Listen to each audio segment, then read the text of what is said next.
absorito, sí.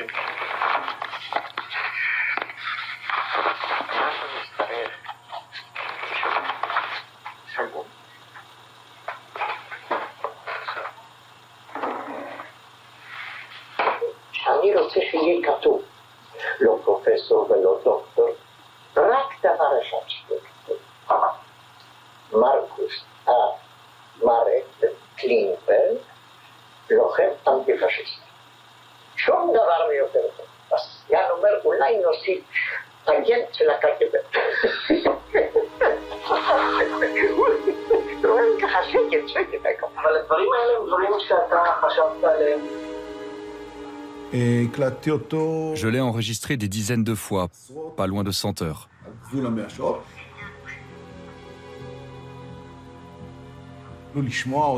L'entendre, c'est le revoir. C'est comme s'il ressuscitait. Sa façon de parler inimitable, ses affirmations péremptoires.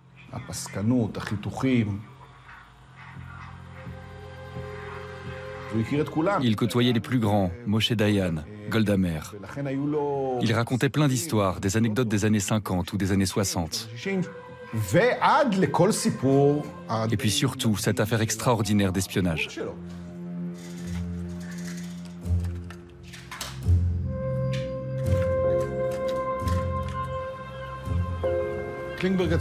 Klingberg m'a confié que parmi tous les auteurs de romans d'espionnage, celui qu'il admirait le plus était John le Carré.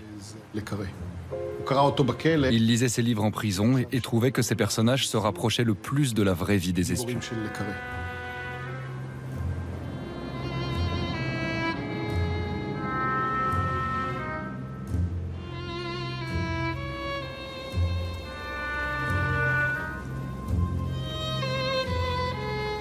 Très cher Monsieur le Carré, comme on lancerait une bouteille à la mer, je me permets de vous écrire car je tourne un film sur l'histoire du professeur Marcus Klingberg, qui est mort en 2015 à Paris.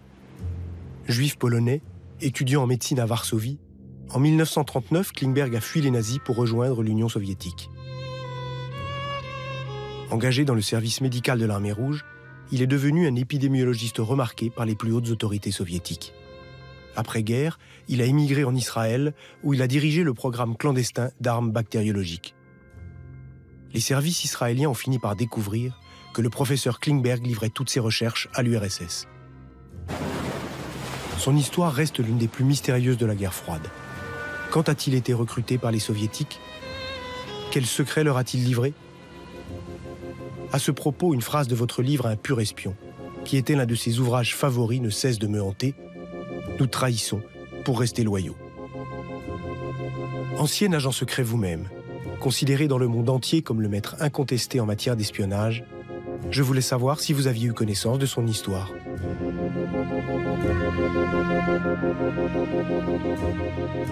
Cher Émile Aîné, merci de porter à ma connaissance l'affaire Klingberg, dont j'ignorais tout. La personnalité de cet homme, le contexte historique et l'importance de son implication, tout cela est absolument fascinant. Je suis en ce moment confiné dans ma maison, sur les falaises de Cornouailles. Auriez-vous d'autres documents à me transmettre, en plus de l'article de Peter Pringle? En tout cas, une chose est sûre, vous tenez là une histoire extraordinaire.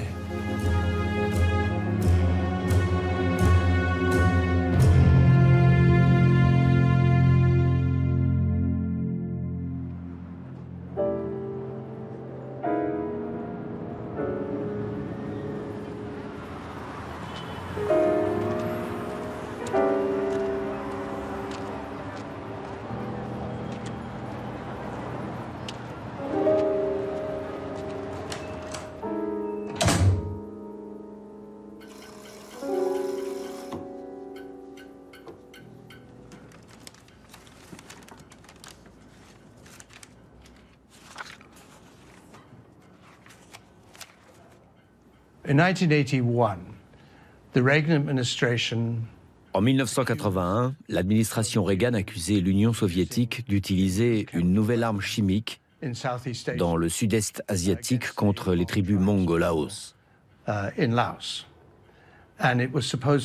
On appelait ça la pluie jaune.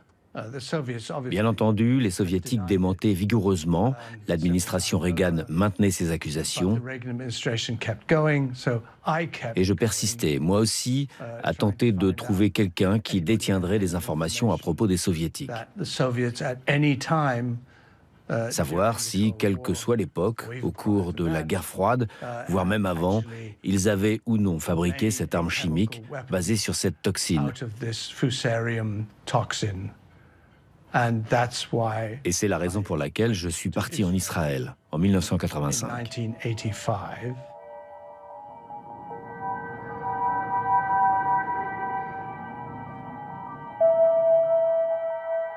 Je voulais rencontrer Marcus Klingberg, qui avait officié en Union soviétique au cours de la guerre, alors qu'ils étaient confrontés à une épidémie liée à cette même toxine.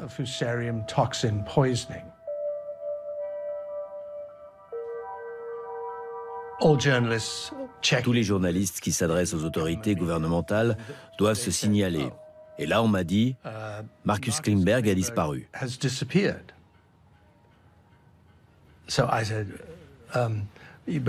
J'ai demandé s'il travaillait bien à l'Institut national chimique et bactériologique de Ness Ziona, juste à côté de Tel Aviv. Oui, il y travaillait, mais il est parti en Europe et il a disparu.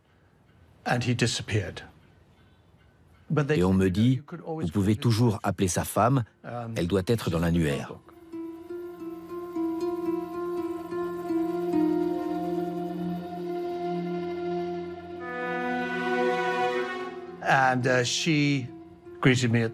Elle me fait rentrer chez elle, je prends place, je commence à lui poser des questions.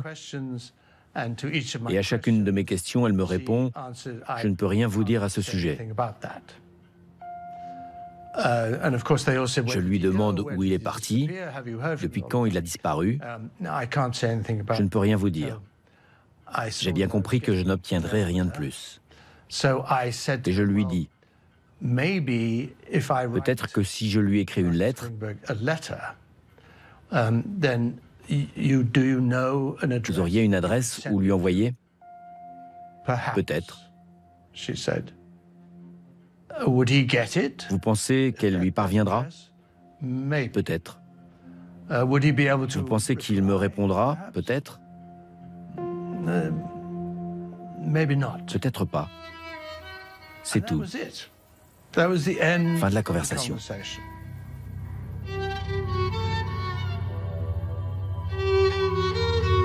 Ness Ziona se trouve à une vingtaine de kilomètres de Tel Aviv.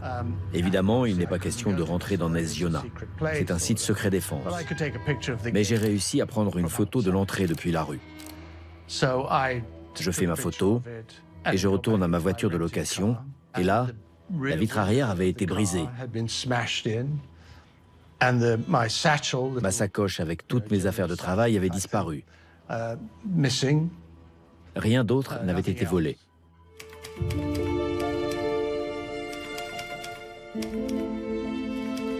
L'essentiel de ce qui se passe dans ce centre, entouré d'une muraille haute de 3 mètres, est classé secret défense et relève des recherches sur les armes bactériologiques. Un scientifique de l'Institut s'est souvenu que quelques mois après sa disparition, des agents du gouvernement étaient venus récupérer toutes les affaires personnelles et les dossiers de Klingberg sans fournir la moindre explication.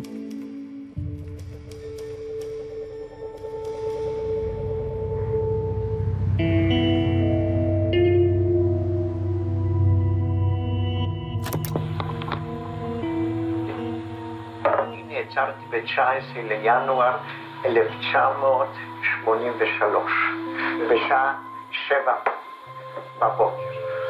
זה היה משרד של השב"כ, שהוא נלקח לצורך זה, רק לצורך זה. יש שם מישהו? כאן יש מישהו, וזה ישראל. איך הוא נראה? גבוה, משקפיים. שר בלונדיני מקורזן מאוד, יש לו בעיה עם הרגל קטועה. אני רוצה להגיד לך שאתה עצור, ואני שמעתי עבור מה הסיבה. עבור ריגול לטובת ברית המועצות. אמרתי לא נכון.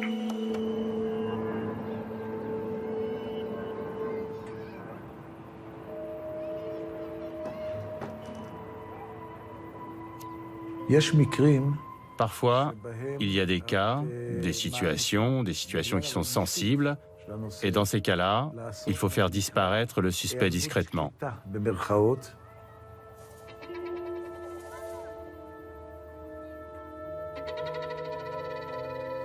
Je ne veux pas rentrer dans les détails, mais ce que je peux dire, c'est que celui qui était adjoint du directeur de l'Institut de biologie connaissait les plus grands secrets d'Israël dans le domaine du développement des armes biologiques et chimiques.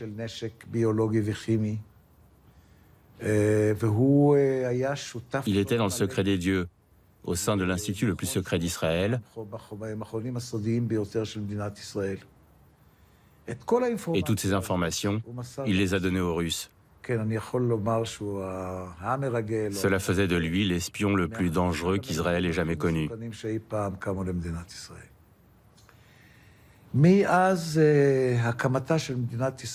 Depuis la création de l'État d'Israël, le bloc de l'Est, l'URSS et tous ses pays satellites essayaient de nous espionner. Israël est arrivé à un niveau technologique et militaire très élevé.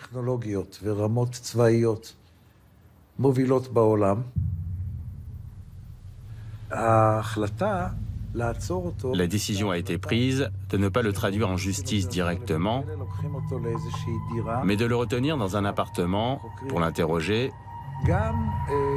et pour laisser les soviétiques dans l'ignorance quant à son sort. בין 22 ל-3 אני הייתי כבר שבור. אחרי 4 ימים נורא קשים. אני וכל הזמן האיומים באיומים שוב פעם על אשתי, אבל במיוחד על הבן והנכד אני נשברתי.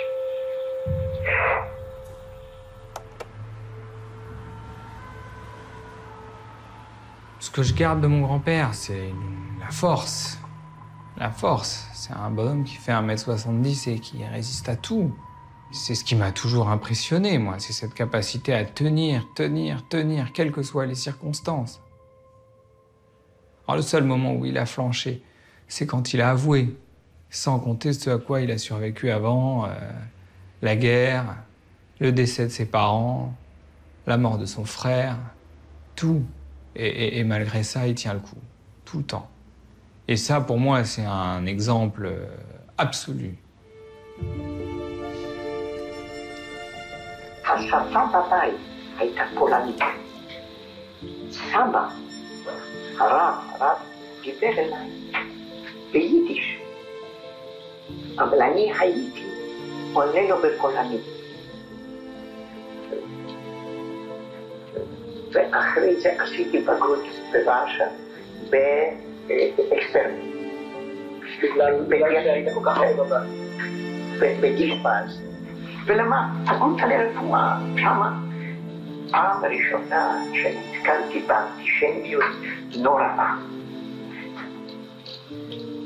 בפולניה זה כמו שאני הולך לבקר, הלכו, בכלל גברים הלכו בבקלות. אז בסוף המקל, פה היה להם סכין גילוח, לתת מכות. ואתה ספקת פעם? אני ספקתי מכות. כן. פעמיים. צריך לזכור דבר אחד, אני הייתי בלונדין. היו לי העיניים כחולות. ולא הייתי נראית יהודי טיפוסי.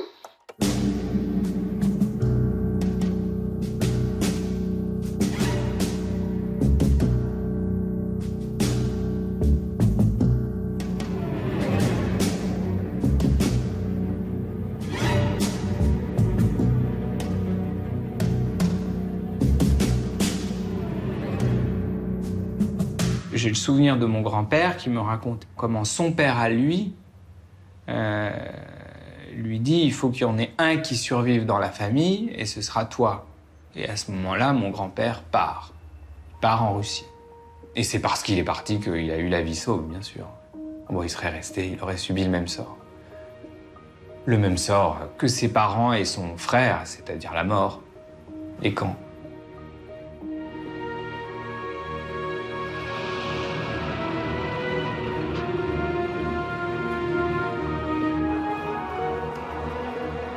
Quand mon grand-père arrive en Union soviétique, c'est un jeune homme misérable, qui vient d'une famille très pauvre, qui n'a même pas fini ses études de médecine.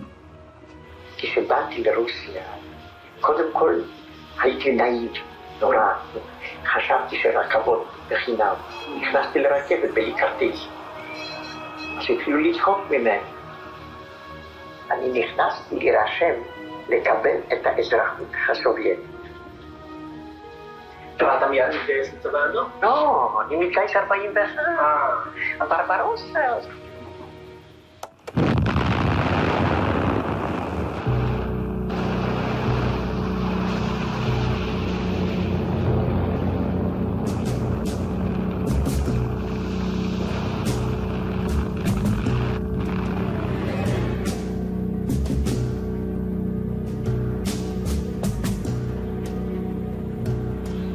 ואז התמניתי מסוף דצמבר 43 לאפידמיולוג ראשי של הרפובליקה וסגן ראש האגף לאפידמיולוגיה והיגיינה.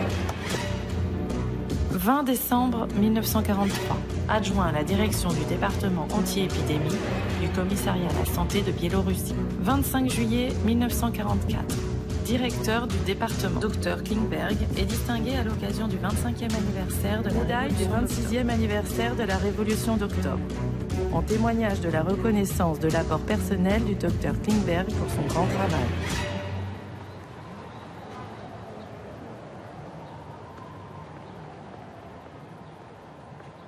Quand on voit toute sa carrière, il a toujours occupé des postes de responsabilité très importants. C'était une personne assez exceptionnelle.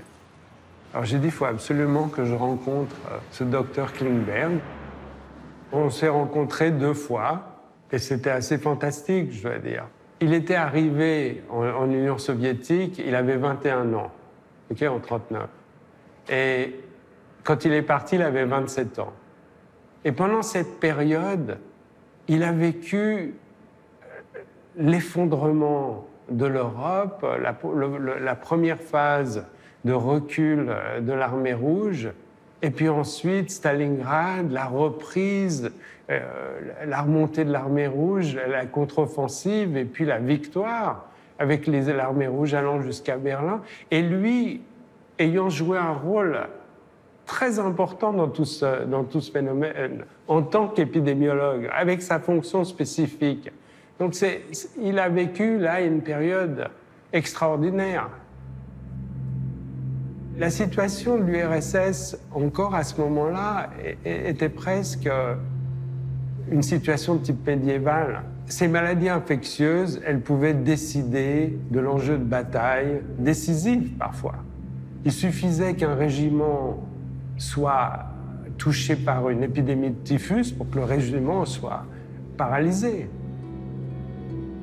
Et donc, avoir des épidémiologues qui détectaient l'épidémie au niveau du village et qui l'arrêtaient là, faisait que ces paysans qui allaient être recrutés, qui allaient aller à l'armée, etc., n'amenaient pas les maladies avec eux, ces maladies infectieuses. C'était extrêmement important pour la vitalité, pour la force de l'armée rouge. Son attachement à l'Union soviétique est complètement lié à l'épisode de la guerre, autant qu'il a passé là-bas, à la reconnaissance qu'il a eue de la part des soviétiques, ça c'est sûr. Mon grand-père était quand même quelqu'un d'assez attaché à la reconnaissance dont il pouvait bénéficier.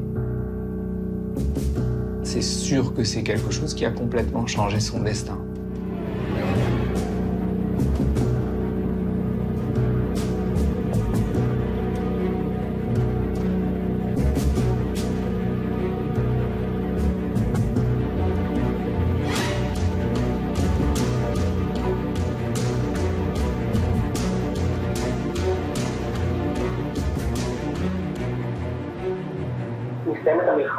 דווקא מאוד טוב ויפה על הדילמה של לחזור לפוליטיקה.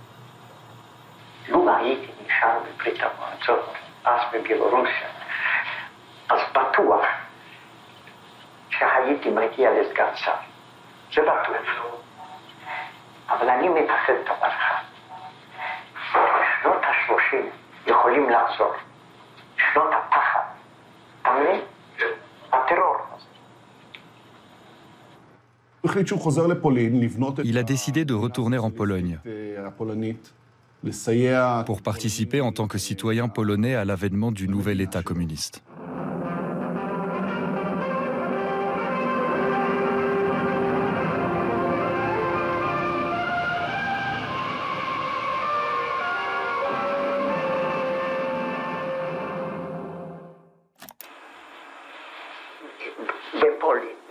חודשיים, שלושה, אני כבר עובר ממנהל מחלקה למנהל אגף ואחר כך סגן לקומיסר המיוחד למלחמה באפידמיות. כשאני פגשתי את אשתי לעתיד בוונדה ב-1945, שם היו דתיים, הבית כאשר הממשלה לא הייתה דתית, להיגיינה, היא עבדה על פניצילין. סבתא הייתה וסבא היו דתיים, הבית היה כשר, אבל היא לא הייתה דתית. Elle, qui était juive aussi, pendant la guerre, elle a réussi à rester en Pologne grâce à des faux papiers. Elle a su mentir et dissimuler mieux que personne. Elle venait d'un milieu plus bourgeois, il y avait de l'argent, d'un milieu d'entrepreneurs, donc c'était pas du tout la même histoire.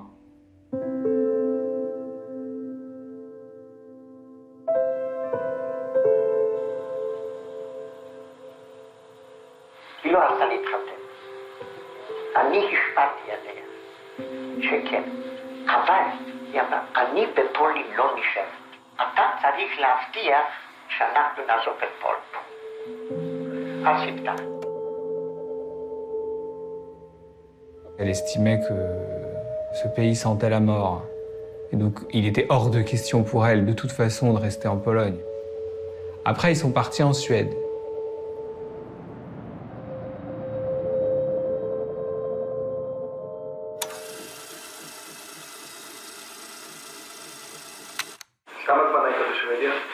שנתיים וחצי. מ-18 במאי 1946 עד נובמבר 48. היא נולדה בפברואר 47, היא נולדה באוקטובר 47. ומה התפרנסתם? רגע, זה אספר לך, זה סיפור שלם. Il s'agit de la partie la plus étrange de cette histoire.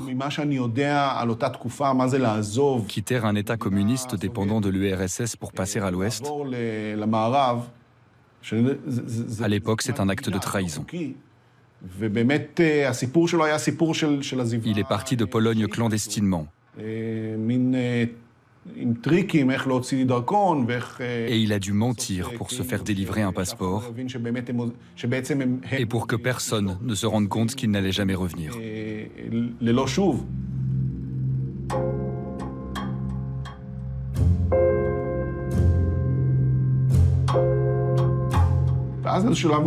Peu de temps après son arrivée, il trouve du travail à l'ambassade de Pologne. On a échangé là-dessus plusieurs fois. Je l'ai bousculé. Cette histoire pose problème. Évidemment, je sous-entendais, tu es parti sur ordre. Et peut-être étais-tu déjà lié au service de renseignement. Peut-être étais-tu en mission extérieure pour la Pologne.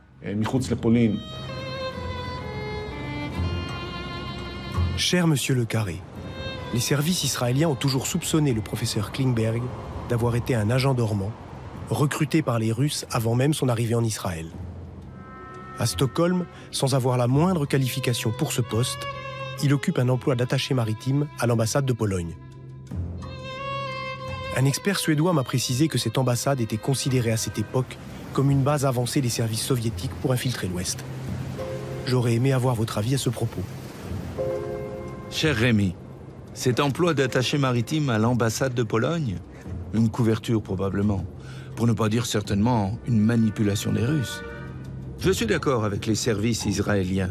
Les agents soviétiques, qu'ils soient du NKVD, du KGB ou du GRU, ne l'auraient jamais lâché. Et bien peu de vrais taupes rompent le lien avec leur donneur d'ordre.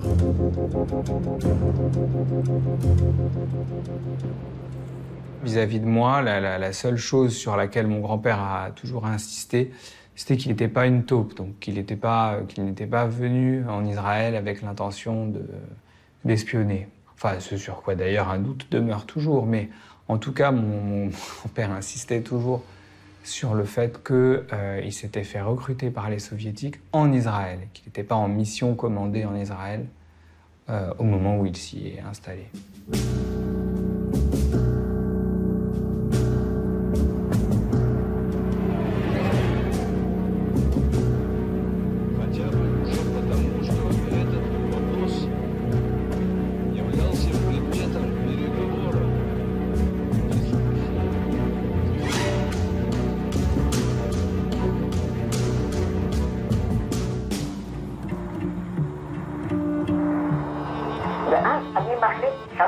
נוסעים לפלסטינה ב-48 ראשי קובבטים.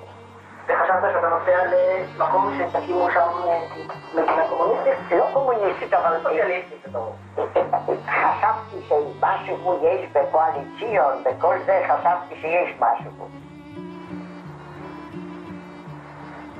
אני התנדבתי לצבא האדום, ללחום נגד הנאצים. אני רוצה להגיע לצה"ל, לצבא, ובארץ לא היו אפידמיולוגים.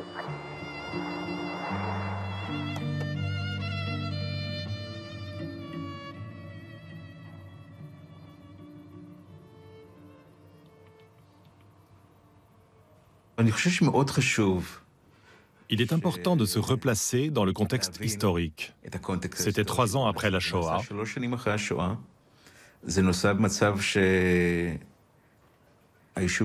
Au moment de la création de l'État juif.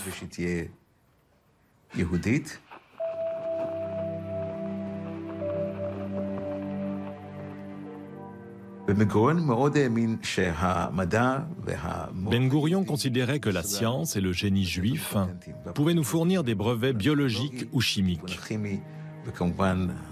Et bien sûr, ce que Ben-Gurion voulait le plus, une centrale nucléaire. C'était la clé de la dissuasion à long terme contre les pays arabes. Et une force de frappe si des jours sombres venaient à se profiler.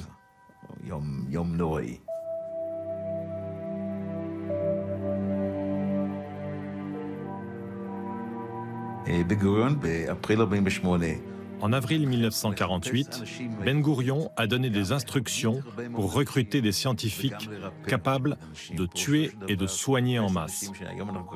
Cela signifie qu'il recherchait des virologues, des bactériologues et des personnes qui pourraient mettre au point des armes biologiques.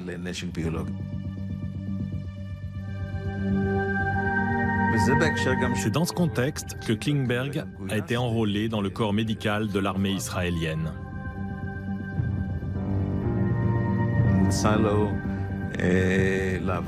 Puis, on lui a proposé de rejoindre les instances dirigeantes du nouvel institut de recherche biologique.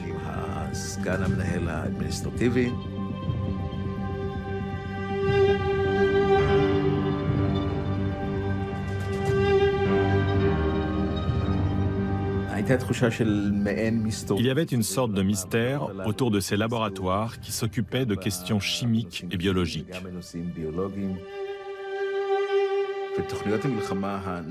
Le plan de l'Union soviétique, dans la perspective d'une troisième guerre mondiale, était le suivant. Après l'utilisation d'armes nucléaires qui anéantiraient l'humanité dans la partie occidentale du monde, utiliser des armes biologiques contre les survivants.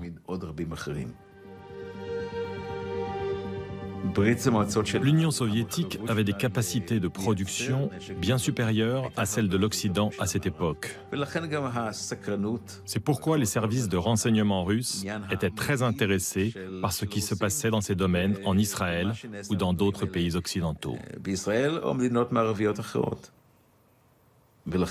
C'est la raison pour laquelle ils ont recruté une personne dans une position aussi importante que Marek Klingberg.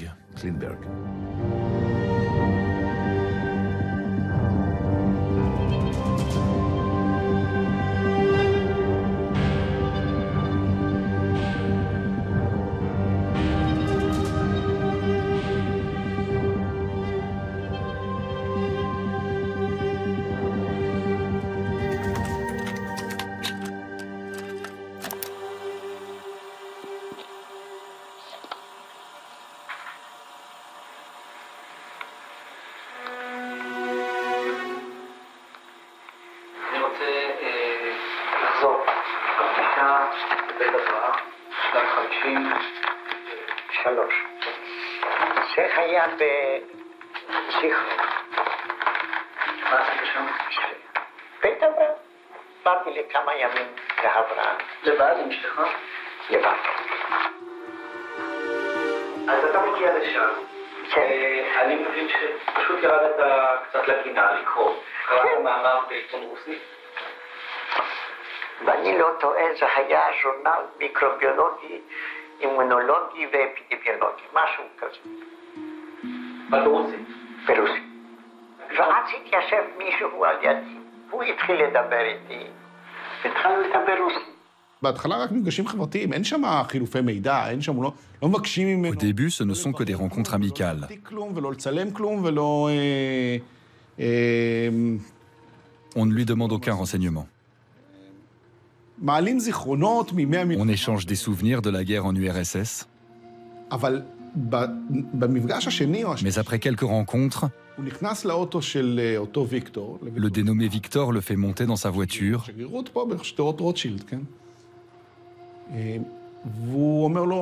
et lui dit de mettre un chapeau.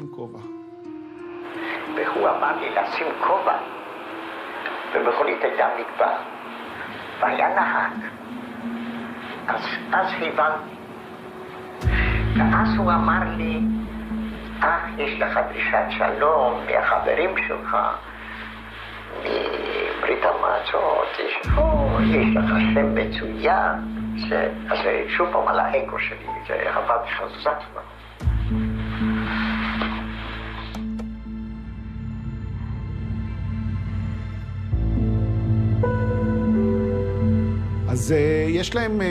Ils avaient tout un stratagème. Klingberg prenait la voiture rue Herzl à Tel Aviv.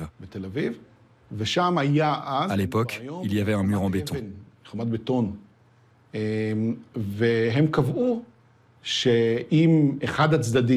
Ils avaient convenu que la partie qui voulait rencontrer l'autre dessinait un cercle sur le mur.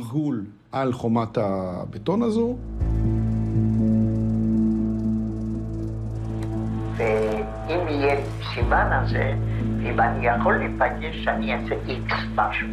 ואז נפגשים פה באותו ערב, בשעה וזו, במקום זה וזה.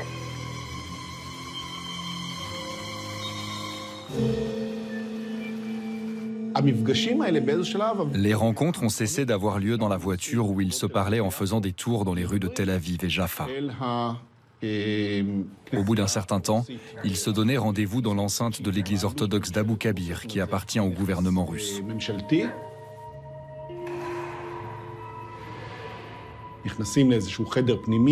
Ils se retrouvaient dans la sacristie, et là, sur une table dressée selon la tradition russe, l'attendaient vodka, caviar, poisson fumé et ce pain noir qu'il aimait tant.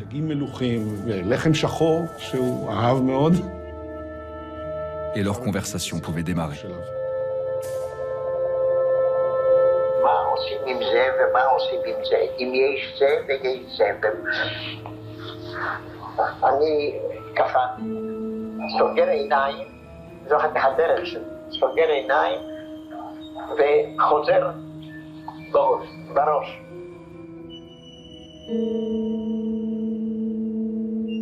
זה היה רצוי שאנחנו נלמד אותך כמה דברים שלא רואים.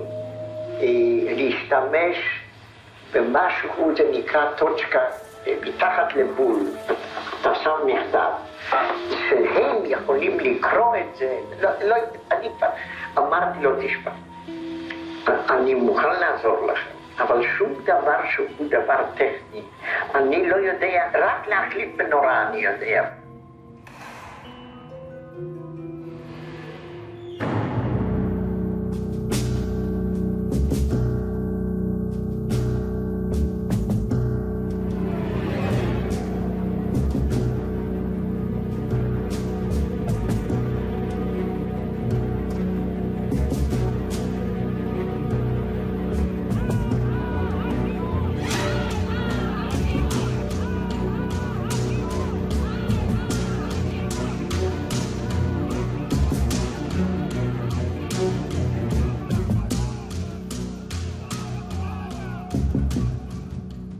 Ma mère est militante d'extrême gauche dans les années 60, 70 en Israël.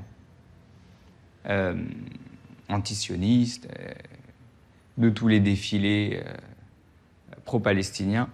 Et à l'époque, mon grand-père, il a une couverture et il est un notable travailliste, donc soutien du pouvoir en place.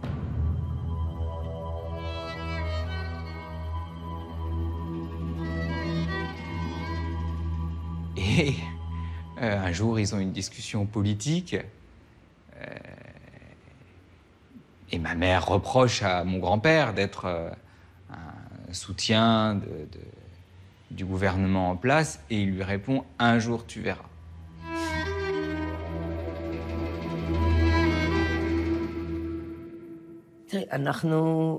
Sylvia et moi appartenions à la même organisation, Matzpen. Nous militions, nous passions tout notre temps ensemble. Nous étions très liés, je connaissais bien ses parents. Ils habitaient un appartement bourgeois, tout bien rangé, impeccable. Elle était leur fille unique. Nos vies politiques et personnelles étaient très imbriquées.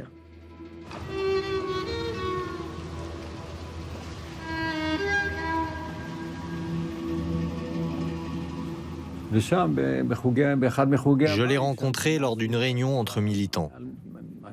Elle militait au sein de Matzpen.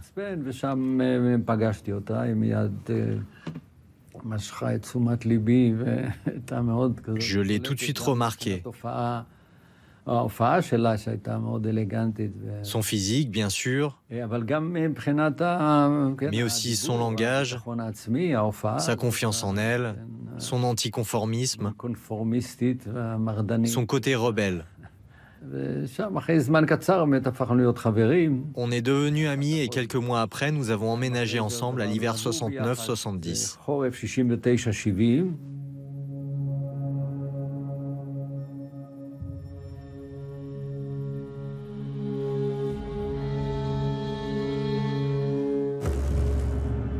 כתב האישום מייחס לכל הנאשמים האשמות חמורות ביותר, בכלל זה סיוע לאויב במלחמתו. על ספסל הנאשמים, אודי אדיב, על פי כתב האישום, מסר ידיעות סודיות, ביניהן ידיעות על יחידת הצנחנים שבה שירת. Nous avons été arrêtés début décembre 72 et le procès a eu lieu en février-mars 73. Lorsque Oudi a été arrêté, nous nous sommes tous mobilisés sur cette affaire. Les procès de Haïfa, comme on les appelait.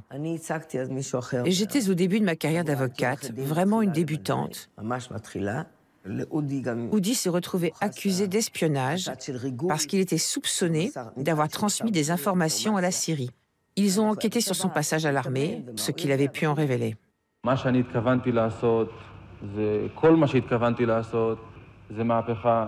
זה למען העם היהודי והערבי שיושב פה. לא, חשבתי... האם הייתה לך כוונה לסייע לאויב במלחמה בישראל? בשום אופן לא.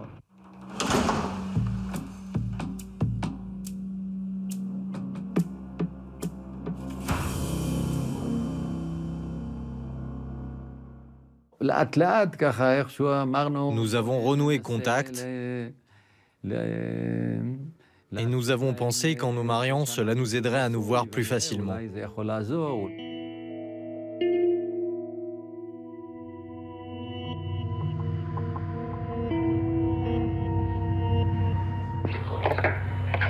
בבוקר הייתה לי פגישה במטכ"ל.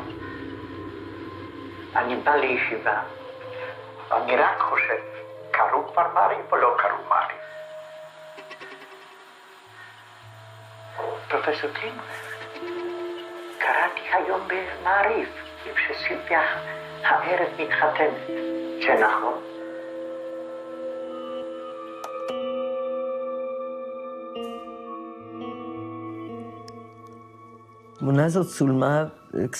Là, nous sommes devant l'entrée de la prison de Ramleh quand on arrive avec le père de Sylvia, Sylvia et moi, pour la célébration du mariage.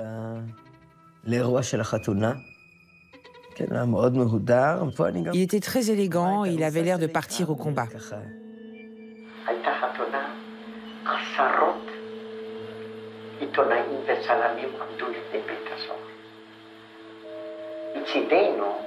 מצד סילביה, אני הייתי יחידי. אתה שומע? סילביה לא רצתה. למה? פחדה שאמא יכולה לקבל התקף לב.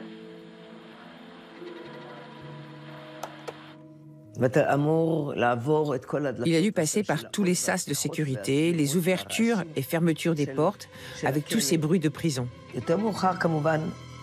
Quand on repense à tout ça rétrospectivement, cette procession avec sa fille,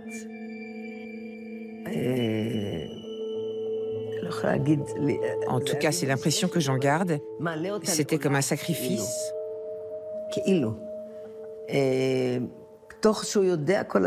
Avec en arrière-pensée l'idée qu'il pourrait se retrouver de l'autre côté des barreaux.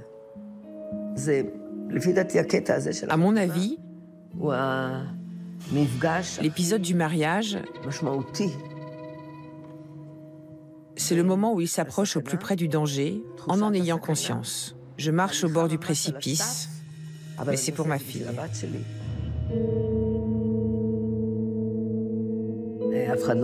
Personne ne pouvait savoir ce qui se cachait derrière tout ça, derrière ce cigare. Il n'y avait aucun moyen de savoir.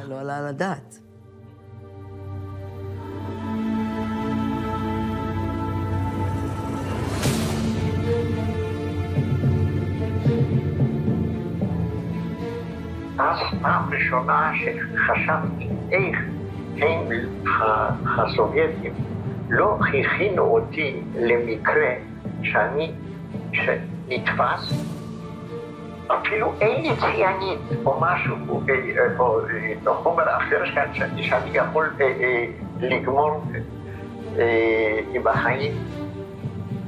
הם לא הכינו אותי בכלל איך להתנהג בזמן החיים.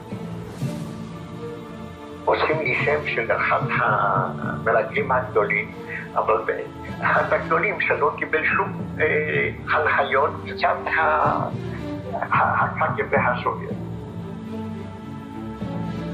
שאתה רק תיזהר לא לנסוע טקסי או ישן, רק להחליף אוטובוס או לקחת טקסי וזה, ולהסתכל אם הולכים אחריך או לא הולכים אחריך. זה הכל. יותר מ-20 שנה.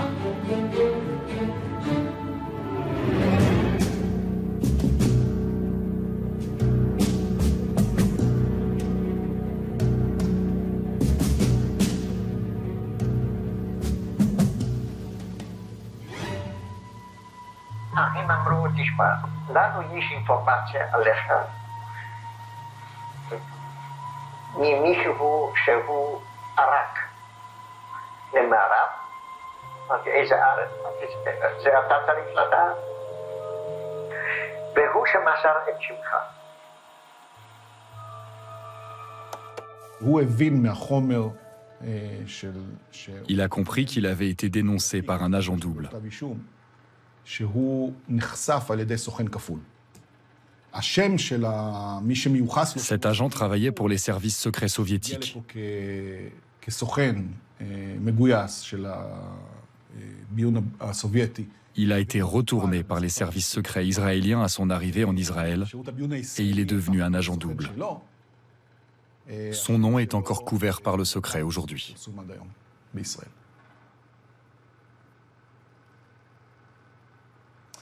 Et connaissant la hargne des services de sécurité, ne comptez pas sur moi pour le citer.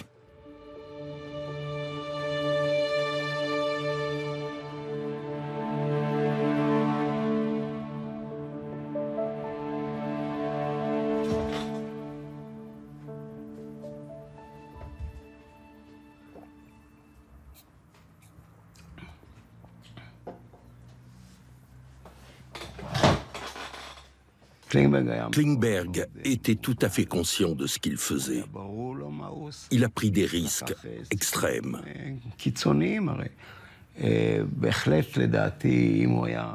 S'il avait été arrêté dans les années 60, il aurait été liquidé. Sans autre forme de procès. J'étais à mon bureau. Sylvia a téléphoné. J'ai besoin de toi en urgence. Et alors, elle m'a raconté qu'on lui avait donné l'ordre de dire que son père était parti en Suisse. Sa mère avait aussi disparu. Elle aussi avait été arrêtée. Et moi, on m'a très vite fait comprendre qu'il ne fallait pas que je me mêle de cette histoire.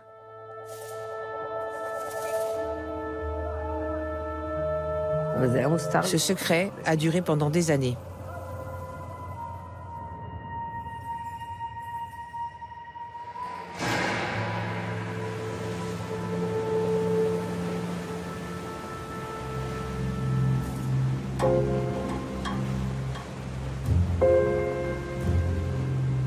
Très cher Monsieur Le Carré, condamné à 20 ans de prison, le professeur Klingberg a été incarcéré dans le plus grand secret sous une fausse identité, Abraham Greenberg. Ses proches ont été astreints au silence le plus absolu quant à son sort, au risque de se voir privés de toute possibilité de lui rendre visite. Il semblerait que le traitement qui lui a été réservé ait été d'autant plus dur que tout en ayant avoué avoir espionné pour les soviétiques, il n'a jamais rien dit de la teneur des secrets qu'il leur a livrés.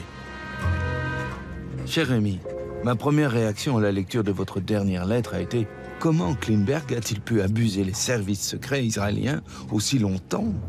Ma seconde, quelle vaine brutalité dans le traitement qui lui a été réservé. Mais les services israéliens, une fois qu'ils ont compris qu'ils ont été floués, peuvent se révéler sans pitié. Il en va de leur réputation. Post-scriptum.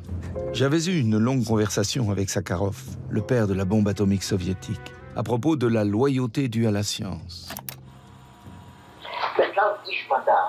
הוא גם כן בינות גבולות.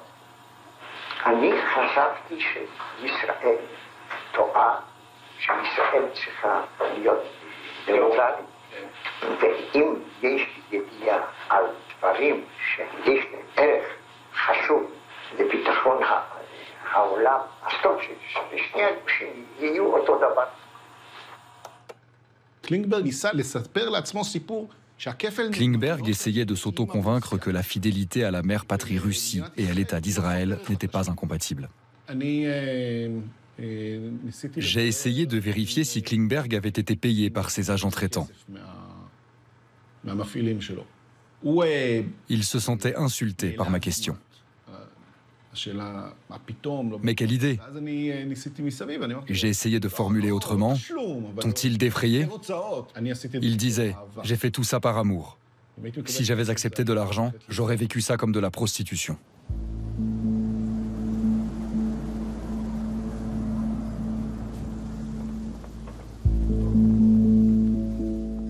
À l'époque, et tant que ma grand-mère était en vie, on a globalement, enfin, on a scrupuleusement respecté le secret.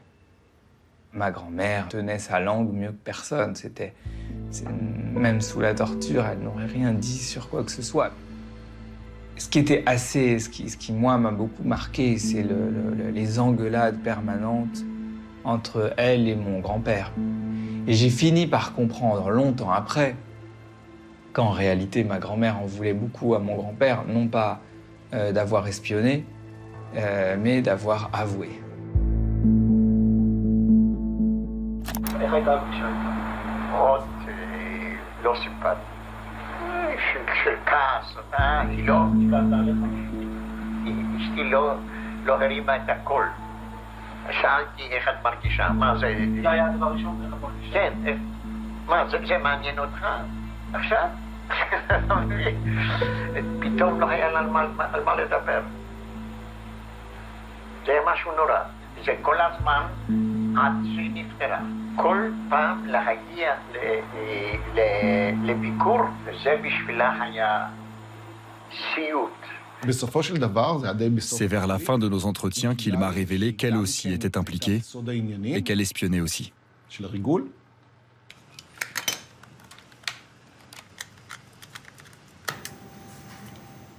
ספר לי על הפעם הראשונה ולמה החלטת לספר לה, סיטואציה של אותה שיחה.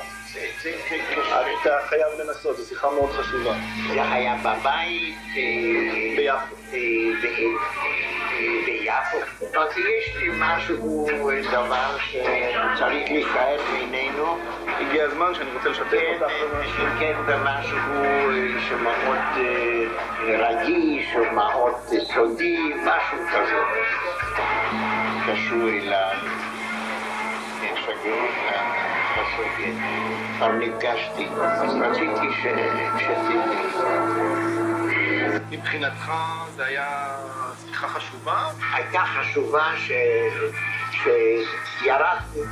האבן ירדה לי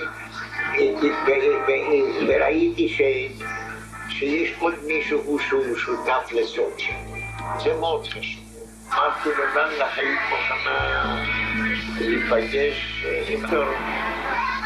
אז קשה.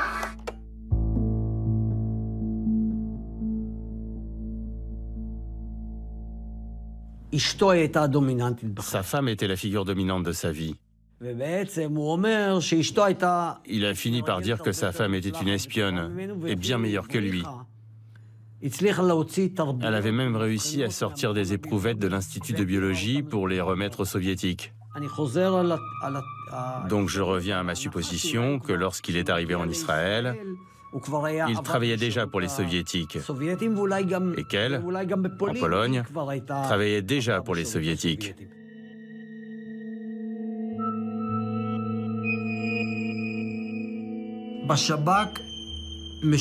Au Shin Bet, on est convaincu qu'elle était une espionne beaucoup plus audacieuse, dangereuse que son mari.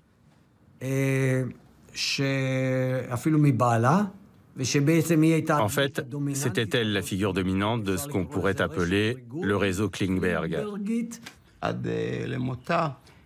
Jusqu'à sa mort d'une crise cardiaque, le Shin Bet l'a soupçonnée. Mais ils n'ont jamais réussi à la confondre. Leur fameux informateur, l'agent double, n'a jamais mentionné Vonda.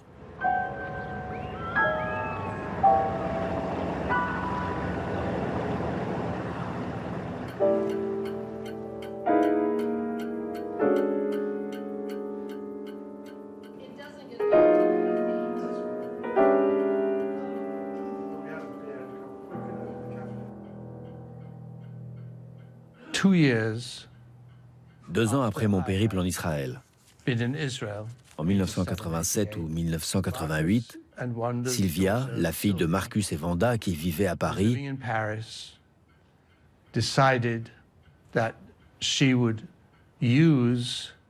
a décidé d'utiliser mon article publié dans l'Observer pour entreprendre une procédure d'échange et faire sortir son père de prison.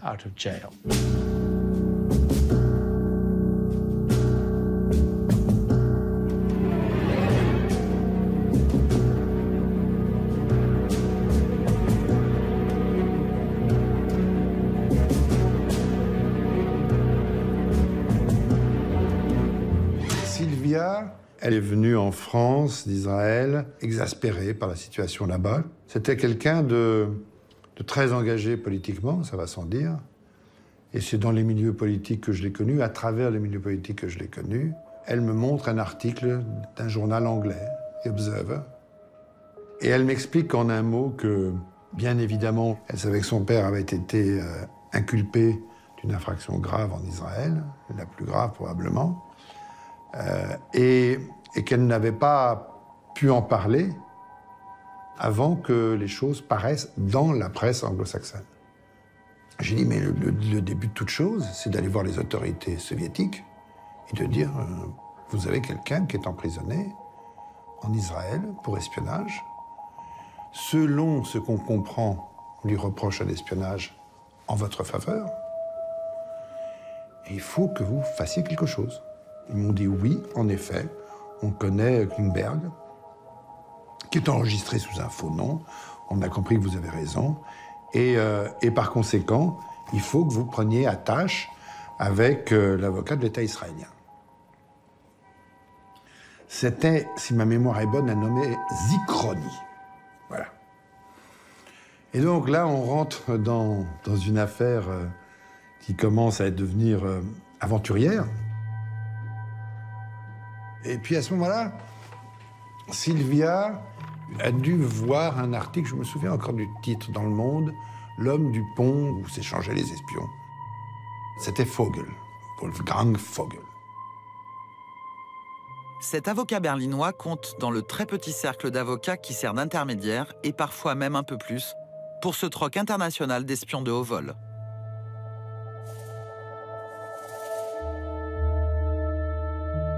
Et donc, je vais à Berlin, plein hiver, je me souviens, il faisait fichtrement froid, et je rencontre Vogel. Et je dis à Vogel, voilà, l'histoire est très simple. Est-ce que vous pouvez intervenir pour que nous rencontrions qui il faut rencontrer, côté israélien, et qu'on voit un peu quelles sont les possibilités. Vogel me répond que oui, c'est possible, qu'il peut s'occuper de cette affaire, mais qu'il faut qu'il vienne à Paris, qu'on en discute, qu'il veut rencontrer Sylvia, et qu'il faut que ce rendez-vous soit fait avec Zichroni aussi, enfin l'avocat de l'État israélien.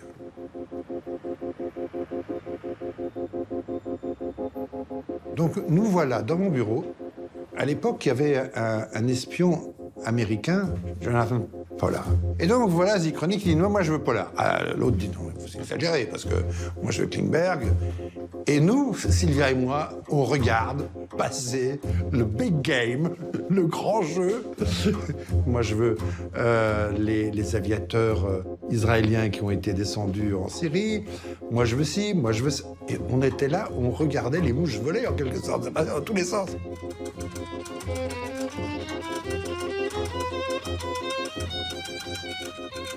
Après, Vogel me relançait régulièrement. Je crois que j'y arrive.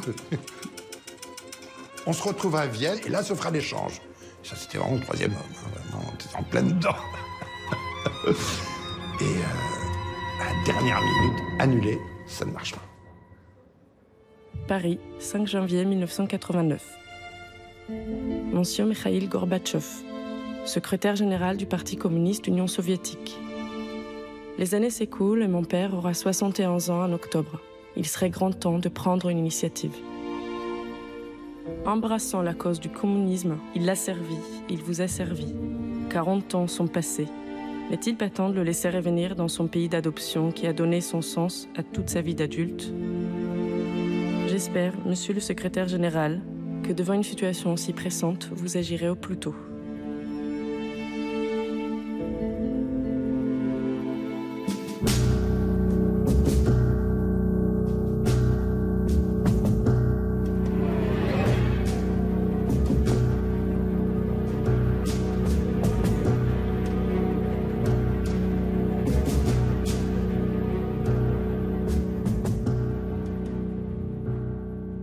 Où ma mère me dit, je crois qu'elle avait le monde en main, que l'URSS s'est effondrée, la seule chose à laquelle j'ai pensé, moi, c'était qu'il n'y aurait plus d'échange et qu'en réalité, mon grand-père ne serait pas libéré.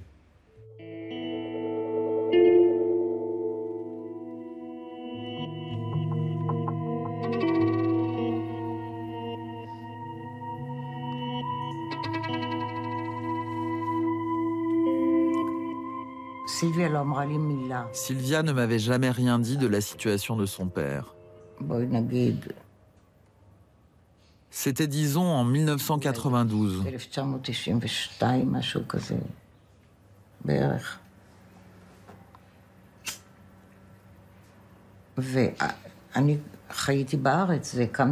Alors que j'avais fondé l'Association des médecins pour les droits de l'homme. Dans ce cadre, je me rendais dans les prisons. J'allais rendre visite aux prisonniers politiques, ou pas forcément politiques d'ailleurs, mais les prisonniers palestiniens. Un gardien m'a dit, « Il y a quelqu'un ici qui souhaite te parler. C'est possible ?» J'ai répondu, « Oui. »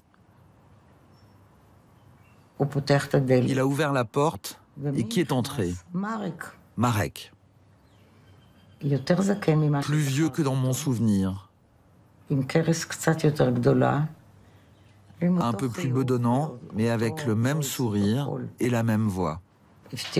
Une surprise totale. Je lui ai demandé, « Marek, mais qu'est-ce que tu fais là ?» Impossible de trouver une question plus stupide.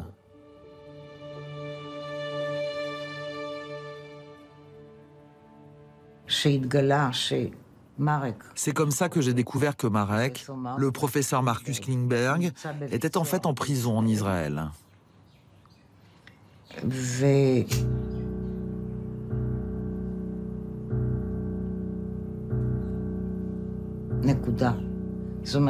Bientôt, c'est devenu une nouvelle mondiale, alors qu'avant, personne ne savait où il était.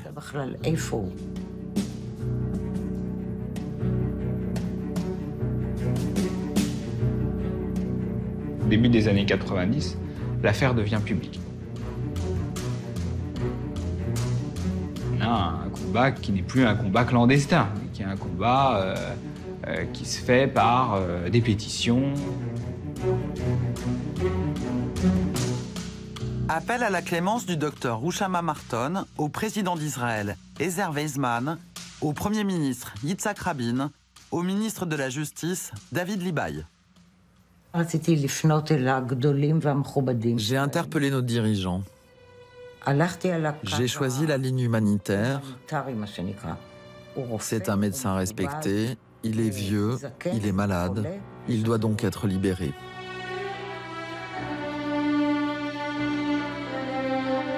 Yitzhak Rabin, Premier ministre. Nous ne pouvons considérer les actes criminels de votre grand-père avec les yeux d'un petit-fils chéri, mais avec les yeux de ceux qui sont en charge de la sécurité de l'État. On est à l'époque reçu par tout le monde.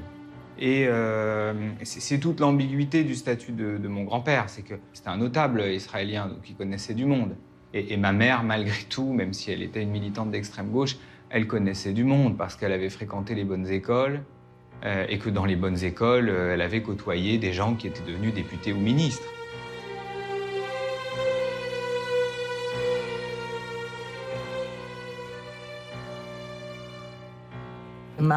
Pourquoi Marek est-il resté en prison si longtemps?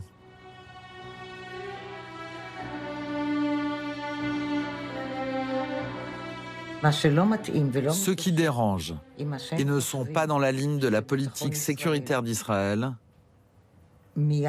sont aussitôt frappés de peines très lourdes. Et la vengeance n'a pas de limite. S'ils n'ont pas de chance, c'est qu'ils sont palestiniens, ils sont liquidés.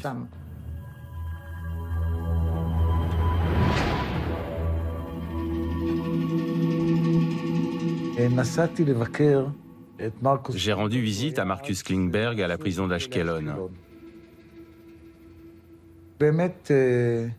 Il n'était pas en bonne santé. Et après une conversation de plus d'1 heure, j'ai dit à son avocat, à Victor Feldman, que j'étais disposé à témoigner en faveur de sa libération.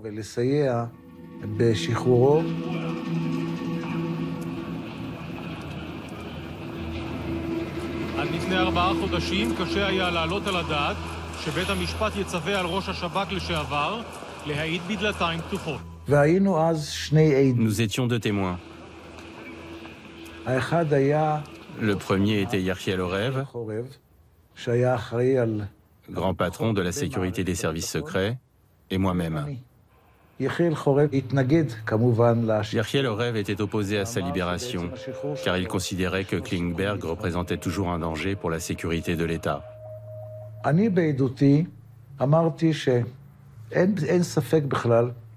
Dans mon témoignage, j'ai dit que les activités d'espionnage de Marcus Klingberg avaient constitué un crime très grave, mais que pour des raisons humanitaires, il fallait le libérer. Sa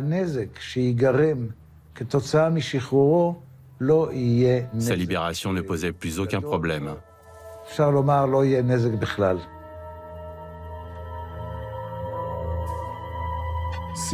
La Cour suprême refusait de le libérer au motif suivant: il sait des choses qu'il n'a pas conscience de savoir. Par conséquent, il était dangereux de le libérer.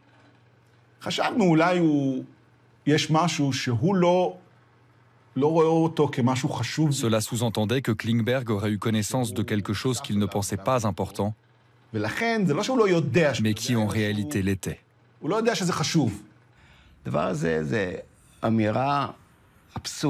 C'est une formulation absurde, reprise à son compte par la Cour suprême. Il sait des choses qu'il n'a pas conscience de savoir. C'est un argument impossible à contredire. Le combat pour libérer Klingberg a duré de nombreuses années et a échoué plusieurs fois avant de réussir.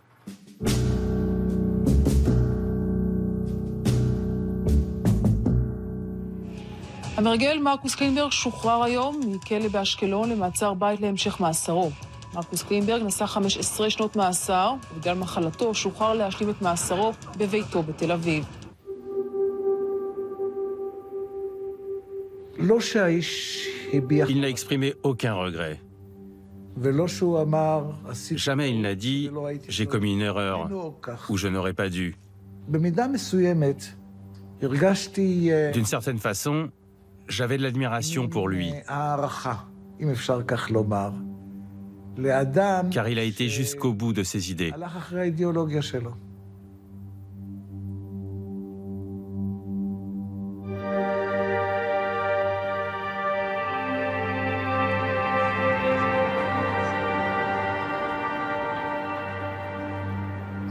J'ai appelé Michael Sfar, enfin je lui ai envoyé un mail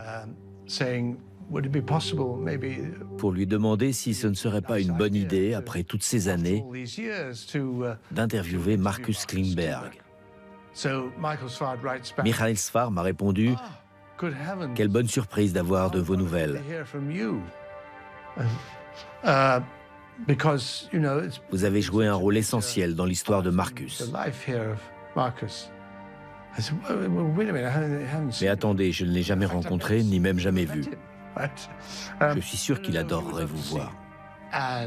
Sylvia m'a accueilli à la sortie de l'ascenseur. Juste derrière elle, il y avait Marcus.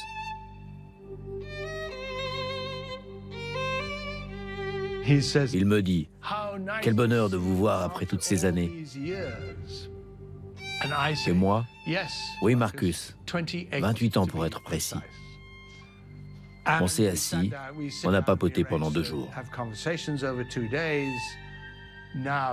Ok Marcus, maintenant tu peux le dire. Qu'est-ce que tu n'as pas conscience de ne pas savoir? Et avec son sourire, il m'a dit, je ne peux rien dire.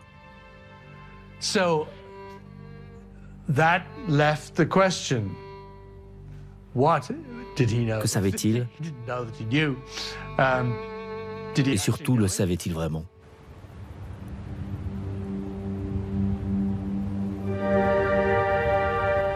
Qu'en aurait dit John le Carré? Il nous avait invités à venir chez lui pour en parler. Il est mort le 12 décembre 2020. Reste cette phrase, extraite de son livre Un pur espion que Klingberg admirait tant. Nous trahissons pour rester loyaux.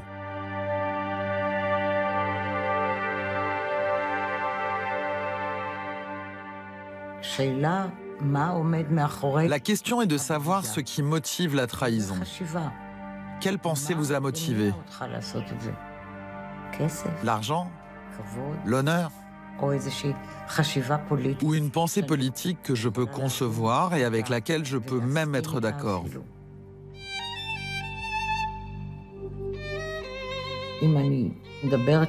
Mais si j'avais pu en débattre avec lui, je lui aurais dit « Chérie, tu n'es pas allée au bout. Tu aurais dû dénoncer ce qui se tramait dans cet institut où l'on fabriquait des armes biologiques et des armes chimiques. Tu n'es pas allé au bout de ta trahison. On peut le dire ainsi. Et pour ma part, je le regrette.